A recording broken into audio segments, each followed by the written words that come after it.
दोस्तों आज की इस वीडियो में आपको बताने वाला हूं एम्प्लॉय इंफॉर्मेशन सिस्टम, जिसके माध्यम से हम क्या कर सकते हैं। किसी भी एम्प्लॉय का आईडी सर्च करेंगे और उसका पूरा डिटेल ये क्या हो जाएगा, निकल जाएगा। तो ये फॉर्मूला होगा वी लुकअप। वी लुकअप मतलब होता है वर्टिकल लुकअप। ठीक है, तो यहाँ पर जैसे मैं आईडी नंबर को मैं चेंज किया और इंटर प्रेस करूंगा, उसका नाम, उसका department, present, salary, total salary पूरा एक झटके में आ जाएगा। तो ये संभव होता है वीलू का। एग्जाम्पल के तौर पर जैसे हम किसी बैंक में जाते हैं, हम क्या करते हैं, अपना एक डिटेल देते हैं, जैसे मोबाइल नंबर को देंगे तो उस मोबाइल नंबर से हमारे खाते क्रमांक को वो निकाल के पूरा दे देगा। उसी तरह अगर हम खाते नंबर को बताएंगे तो भी हमारा वो डिटेल निकल जाएगा। मतलब किसी एक पर्टिकुलर डेटा को जब हम देते हैं तो हमारे पूरे इंफॉर्मेशन को क्या कर देता है, वो निकाल देता है। वो कहलाता है VLOOKUP। तो इसको हम देखेंगे स्टेप बाय स्टेप कि इसको किस तरह से फॉर्मूला लगाया जाता है। जब भी आप किसी कंपनी में जाएंगे तो आपको VLOOKUP फॉर्मूला आना अनिवार्य है। जब तक VLOOKUP फॉर्मूला यूज नहीं कर पाएंगे तब तक किसी कंपनी में जॉब मिलना पॉसिबल नहीं है। देख लीजिए, हम एक फार्मूला बस लगा रहे हैं, बस आईडी नंबर। कभी भी नाम से मत लगाना, क्योंकि नाम से उस कंपनी में कई लोग हो सकते हैं, लेकिन आईडी नंबर से वो उसी का ही डिटेल निकलेगा। जैसे मैं यहाँ पास आईडी नंबर 1 को दिया 01 और उसका इंफॉर्मेशन निकल जाता है। तो ये इंफॉर्मेशन आया कैसे है, तो इसका फार्मूला मैं स्टेप बाय आपको बताऊंगा। तो जैसे यहाँ पास मेरे में जो फार्मूला पहले से लगा हुआ है, इसको मैं डिलीट किया। डिलीट करने के बाद अब अपने हिसाब से इस तरह से फॉर्मेटिंग पहले डिजाइन कर लेना है। डिजाइन करने के बाद वो आपका जो मेन डाटा है, ये तो क्या है, जिसमें हम फार्मूला लगाएंगे वो हमारा डेटा है, वो हमारा सीट है। अब इसका मेन डेटा कहाँ पास है, जैसे यहाँ अटेंडेंस सीट। इस अटेंडेंस सीट बना है अलग सीट में और हम जो फार्मूला लगाए हैं वो अलग सीट में है। तो जो भी आपको चाहिए, जैसे हम आईडी नंबर को सर्च करेंगे, क्या क्या उसका इंफॉर्मेशन आना चाहिए, उन सभी इंफॉर्मेशन को क्या कर देना है, यहाँ पास बना देना है। और बनाने के साथ साथ जैसे यहाँ पास आईडी नंबर देने के बाद उसका नाम आना चाहिए, तो जो हमारा डेटा बना है वो कितने कॉलम में है वो देना जरूरी है। जैसे नेम, डिपार्टमेंट, प्रेजेंट, सैलरी और टोटल सैलरी, इसका कॉलम नंबर आपको जानना जरूरी है। VLOOKUP में जब तक आप कॉलम नंबर नहीं जानेंगे, आप VLOOKUP फॉर्मूला लगाएंगे काम करेगा ही नहीं। जैसे एग्जांपल के तौर पर नेम, अब देखते हैं नेम हमारा कितने नंबर के कॉलम है। अगर हम रेंज यहां से देते हैं तो 1, 2 और ये 3, तो एम्प्लॉय नेम पड़ेगा 3 में, लेकिन हमें सीरियल नंबर की जरूरत ही नहीं है, तो हम डाटा को रेंज देंगे एम्प्लॉय आईडी से। तो हमारा नाम कितने नंबर के कॉलम में है, दूसरा, तो यहाँ हम 2 देंगे। उसी तरह डिजिनेशन यानी कि डिपार्टमेंट, तो ये कितने नंबर के कॉलम में है, 1, 2, 3 और ये 4। उसी तरह डिपार्टमेंट के बाद है प्रेजेंट। अब आपको देखना है कि प्रेजेंट कितने नंबर के कॉलम में है, तो आप क्या कर सकते हैं, जहां से स्टार्ट करना है वहां तक आप सिलेक्ट करो, कॉलम नंबर ऑटोमेटिक शो हो जाएगा। तो देखो ये टोटल प्रेजेंट के मान में शो किया, तो यहाँ पास कोने में शो कर रहा है 2R, यानी कि 2 रो है इंटू 36C है, मतलब 36 कॉलम। तो ये टोटल प्रेजेंट 36 नंबर के कॉलम में है। उसी तरह ये बेसिक सैलरी 40 नंबर के कॉलम में है और सैलरी पेबल्स देख लो लास्ट में कोने में शो कर रहा है 43 नंबर के कॉलम में है। तो जो भी आपको इंफॉर्मेशन चाहिए वो कितने नंबर के कॉलम में है ये आपको जानना जरूरी है।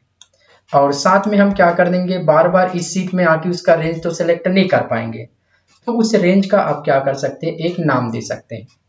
रेंज का नाम देने के लिए क्या कर दो, जहां से स्टार्ट करना है मुझे एम्प्लॉय आईडी से, तो ये एम्प्लॉय आईडी से लेकर पूरा लास्ट, उसके बाद जितना लोगों का डाटा है उतने का सिलेक्टेड, ये हो गया। इतना करने के बाद आपको आना है फार्मूला मेन्यू पे। फार्मूला मेन्यू पे आने के बाद यहाँ पास दिया हुआ है डिफाइंड नेम, डिफाइंड नेम में टिक लगाया।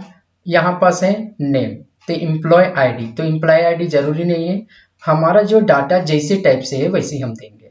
हमारा डाटा है सैलरी बेस में, तो यहाँ पर मैं सैलरी दे दिया। स्पेस के साथ कोई भी नाम नहीं देना है, नाम देना है तो इसी के साथ आपको देना है। जैसे मैं दे दिया सैलरी लिस्ट। उसके बाद यहाँ से हम क्या कर देंगे, ओके कर देंगे। जैसे हम ओके किए, इस रेंज का हम एक नाम दे दिए हैं, उस नाम को आपको याद करना जरूरी है। अब ये हम रेंज का नाम दे दिए, अब हम जाएंगे जहां हम फार्मूला लगाएंगे। तो यहाँ हम क्या कर दिए, नेम एम्प्लॉय आईडी, इस आईडी से क्या होना चाहिए, उसका इंफॉर्मेशन आना चाहिए। तो यहाँ पर हम इक्वल लगाएं, इक्वल लगाने के बाद VL, जैसे हम VL लिखेंगे यहाँ पर वी लुकअप आ जाएगा। अब इसको लिखना ना पड़े तो कीबोर्ड से टैब बटन दबाएंगे, ये ऑटोमेटिक टाइप हो जाएगा और कोष्टक लगा देगा। अब यहाँ पर पूछ रहा है लुकअप वैल्यू, तो लुकअप वैल्यू वही होता है जिसके माध्यम से वो डाटा आएगा। तो हमारा किसके माध्यम से डाटा आना चाहिए, एम्प्लॉय कोड से। तो ये हमारा एम्प्लॉय आईडी है या एम्प्लॉय कोड है जिसके मदद से उसका सारी इंफॉर्मेशन आना चाहिए। तो ये आपको एम्प्लॉय आईडी को टिक लगाएं, टिक लगाने के बाद इसका रेंज आ गया। अब इसको लॉक नहीं करना है, कारण क्योंकि ये एम्प्लॉय आईडी सभी का सेम नहीं है, बदलते रहेगा क्रम से, इसलिए ये यहीं तक रहेगा। कॉमा लगाया। टेबल एरे, टेबल एरे वही है जो अटेंडेंस शीट में जितना आपका डाटा बना है, तो उसमें बार बार जाने से अच्छा हम उसको तो क्या कर दिए हैं, डिफाइंड नेम में नाम दिए हैं सैलरी लिस्ट। तो उसका पहला लेटर जैसे आप टिक लेंगे तो देखो जो भी आप नाम दिए हो उसका नाम यहाँ आ जाएगा।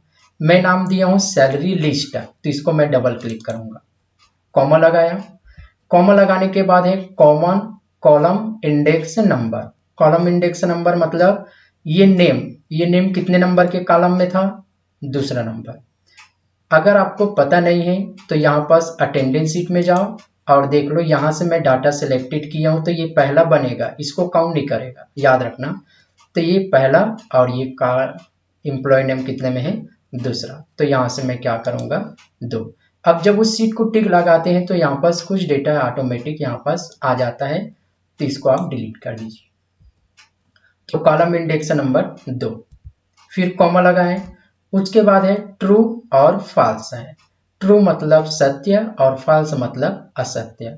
तो हमेशा सही मान लाना है, हमें गलत मान नहीं लाना है। तो सही मान के लिए आपको 0 लगाना है, हमेशा सही मान, कोष्टक बंद। अब जैसे मैं इंटर प्रेस करूंगा, इस एम्प्लॉय आईडी से उसका इंफॉर्मेशन यहाँ आ जाएगा। जैसे मैं इंटर किया तो इस जो भी ये एम्प्लॉय आईडी है उसका नाम यहाँ आ गया। अब बार बार फार्मूला लिखने से अच्छा क्या कर दो, इसको टिक लगाओ और यहाँ पर जो आपका फार्मूला बार है, इस फार्मूला बार से फार्मूला को कॉपी करो, कंट्रोल-C। कॉपी करने के बाद एक बार पहले इंटर करो क्योंकि वो सिलेक्टेड मोड पे है ना, इंटर। अब हमें डिपार्टमेंट में टिक लगाओ, पेस्ट कर दो। प्रेजेंट में टिक लगाओ, paste. Salary paste, total salary paste. अगर इस तरह से आएगा तो पहले डबल क्लिक कर दो कर्सर में, फिर पेस्ट और इंटर।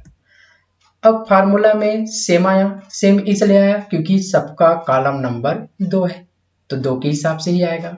तो क्या करना, डिपार्टमेंट में डबल क्लिक किए, डिपार्टमेंट का कॉलम नंबर था 4, तो मैं यहाँ 4 करूंगा, उसका इंफॉर्मेशन आ गया। प्रेजेंट में डबल क्लिक किया, अब प्रेजेंट का था 36, तो मैं 36 लिखा। सैलरी में डबल क्लिक किया, इसका था 40 और टोटल का था 43। ये अगर आप फार्मूला को कॉपी नहीं करेंगे तो उसको लिख सकते हैं, लिखेंगे तो यहाँ तक तो सेम रहेगा, सिर्फ क्या होगा, कॉलम का नंबर बदलेगा और लास्ट में 0 लगना अनिवार्य है। अब देख लीजिए, हम फार्मूला बस का यूज किए, जैसे कोई आ गया उसका डिटेल हमें देखना है, बस उसका एम्प्लॉय आईडी बस मांगेंगे, उस एम्प्लॉय आईडी को देंगे और इंटर प्रेस करेंगे, उसका नाम, डिपार्टमेंट, प्रेजेंट, सैलरी और उसका टोटल सैलरी यहाँ निकल जाएगा। अब इसमें और इसमें अंतर है सैलरी में, क्योंकि जो अब्सेंट है उसका पैसा तो कटेगा ही कटेगा, तो कट के उतना पैसा आया।